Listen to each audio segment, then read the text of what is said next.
ଜଟଣୀ ଦେଉଳବସ୍ତରୁ ଗୋମାଂସ ଜବତ ସହ ଜଣେ ଅଭିଯୁକ୍ତ କୋର୍ଟ ଚାଲାଣ।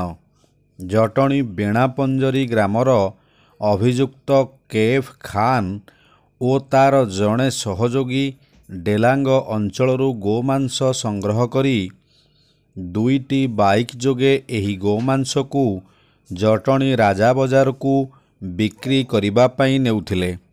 ତେବେ ସ୍ଥାନୀୟ ଗୋସେବକମାନେ ଖବର ପାଇ ବେଣାପଞ୍ଜରୀରୁ ଦୁଇ ବାଇକ୍ ଚାଳକଙ୍କୁ ପିଛା କରି ଗୋଡ଼ାଇଥିଲେ।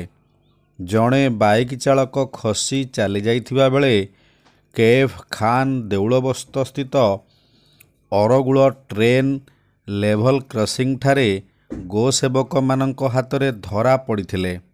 ତେବେ ଘଟଣାସ୍ଥଳରେ ଜଟଣୀ ଥାନା ପୋଲିସ ପହଞ୍ଚି ଗୋମାଂସ ବୋଝେଇ ବାଇକ୍ ଜବତ କରିବା ସହ ଅଭିଯୁକ୍ତ କେଏଫ୍ ଖାନ୍କୁ ଗିରଫ କରି ଆଜି ଅପରାହ୍ନ 5:30 ସମୟରେ କୋର୍ଟ ଚାଲାଣ କରିଥିବାର ସୂଚନା ମିଳିଛି।